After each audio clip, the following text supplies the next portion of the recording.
quadrumvirate of the class of 2024.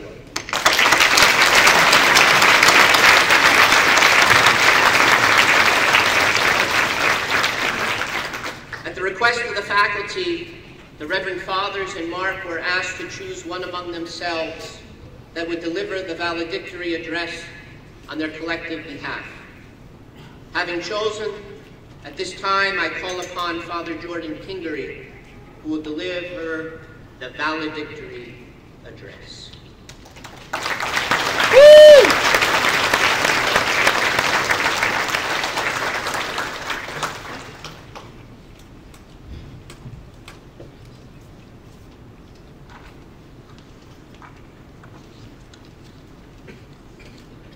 Your beatitude, your eminences, Ray, Alice Mother Christopher, members of the board, trustees and faculty, family, friends, my brother seminarians, Christ is risen. Before I go through all what I've written here, I'm not the most qualified of the quadrumvirate, can't say it. I was just the guy left holding the bag, so everybody would be better off had they done the speech, but I didn't have as good of excuses. Mark is painting an icon, or it's done, but he's painting one. I don't paint icons, so I couldn't argue there. Father Philip has a newborn baby. I've been there 6 times. I couldn't argue there. And you'll have to ask Father Gregor what his excuse was.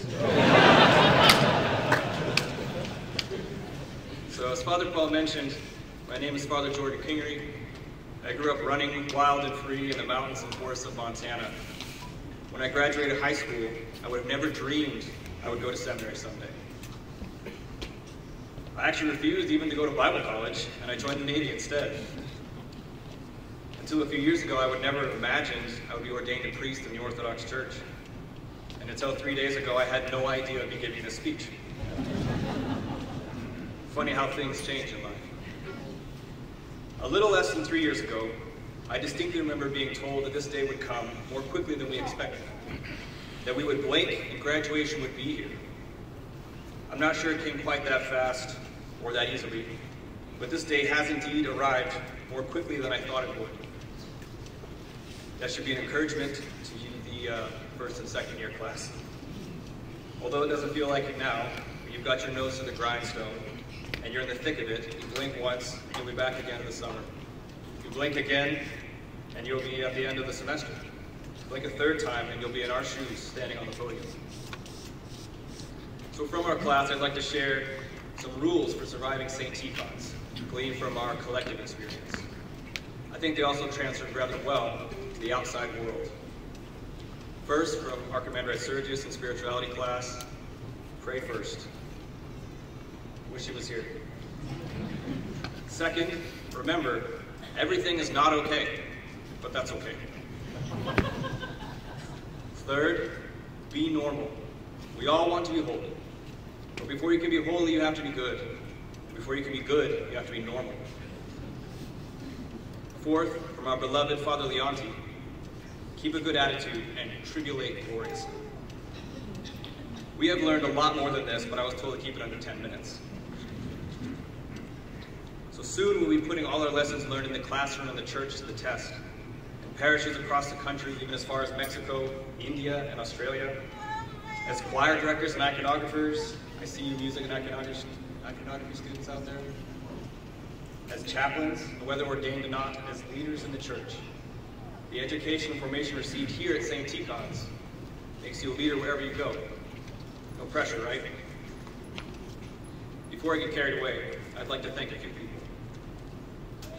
To my brothers in the class of 2024, it has been truly an honor and a privilege to learn from and alongside you. Thank you for thinking the best of me, giving me the benefit of the doubt, and helping me struggle. I will always cherish our time together, even the rough bits. We laughed a lot, and we got along pretty well. We also cried with each other a couple times and tried to bear each other's burdens when the pain was too much to bear alone. From my experience, this is how teams are formed, through shared struggle and shared suffering. I have no doubt that I'll be in contact with many of you for the rest of my life. For this, I'm grateful. To my parents, thank you for raising me in a loving home and showing me the love of Christ every day. Mom, thanks for worrying about me constantly. It has probably kept me alive. Dad, thanks for taking me with you when I was little to visit shut-ins and people in the hospital. Any pastoral instincts I have learned from you. To my wonderful children, thank you for all you have sacrificed in order for your dad to be so incredibly busy and gone so much. You are such a huge source of joy in my life. I love you. Most importantly, to my lovely wife.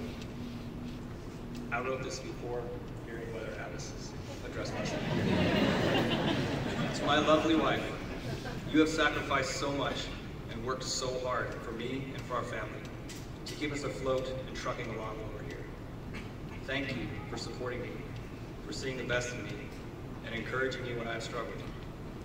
There is absolutely no way I would be anywhere near where we are today if God had not brought us together. I love you, and I thank God for you every day. All the rest of you married men in my class, thank you wives. You single fellas, take note that when you get married, remember how much is asked of your wife in order for you to serve the church. Make sure you thank her often. One of the important things that we've learned here is the concept of the golden mean. This originated with the great philosopher Aristotle, but has been adopted and thoroughly Christianized by many church fathers. Aristotle used the emotion of fear to demonstrate the principle of the golden mean and the balance it conveys. He proposed that it's not the absence of fear that makes a man courageous. It is the control of fear and its subjugation to the authority of reason that constitutes the virtue of courage. According to this understanding, a reckless man is no more virtuous than a fearful one. Both recklessness and cowardice represent extremes, violating the balance of the mean. Virtue lies in the middle way, between the extremes of cowardice and heedlessness. When Moses sent spies into the promised land, they all came back and told of the greatness of the land, flowing with milk and honey. They also told of the strength of the people who lived there, the fortification of their cities, and that there were giants in the land. The spies despaired and advised against taking the land that God had provided for them, saying it was too difficult, even impossible. All but two, Caleb and Joshua. The people became discouraged, and as they began to murmur and complain, Caleb stood up and silenced the people before Moses, saying, "We should go up and take possession of the land, for we can certainly do it." Caleb and Joshua said, "Yes, the land is good, and sure there are giants, but with the Lord's help, we can take it." Given the principle of the golden mean, the presence of fear is necessary for the existence of courage and for the proper appraisal of the situation. The Israelites were right to be afraid. There were giants. But where they erred was letting that fear consume them and their failure to trust in the Lord. They measured their strength alone against those in the promised land and became discouraged. Sometimes in our lives we experience fear and apprehension. Sometimes we forget God and are too afraid to take the next step. I know that among my classmates there has been some fear and trembling in the past few years. I surely felt some trepidation about coming to seminary. I think most of my classmates can relate. All of us felt quite anxious before ordination. I mean, serving in the monastery church is terrifying. But after today, we return and visit St. Tikhon's and walk around the monastery and the seminary. We may do so without fear. We are no longer seminarians. We've entered the ranks of the alumni. Also, I assume, if any of you are like me, you may be feeling some fear and trepidation right now about what comes next. As our time at St. Tikhon's comes to an end, we must brace ourselves, for another worthy yet arduous task awaits us. When we leave here today, the rubber meets the road, and we begin the next chapter of our service to Christ and His church. Joshua 1:9 reads, "Have I not commanded you? Be strong and courageous. Do not be afraid. Do not be discouraged. For the Lord your God will be with you wherever you go." We must not rely on our own strength and understanding, but remember that our Lord Jesus Christ, who has led us this far, will not abandon us now on the banks of the Jordan. Yes, we're about to step out of the training ground and into the fire. Yes, there are giants out there, and they don't like us. Yes, the evil one is going to do everything he can to try and pull us to the left or to the right. It can feel a bit intimidating. But the presence of this fear is normal. It need not define us. Jesus Christ, the very God incarnate, told the disciples, "In this world you will have trouble, but take heart. I have overcome the world." My brothers, as we go off to our respective next chapters, there will be trouble. We shouldn't be surprised. We should expect it. But we must not despair, and instead remember to be strong and courageous. With the Lord's help, we can take them. Christ is risen. He is risen.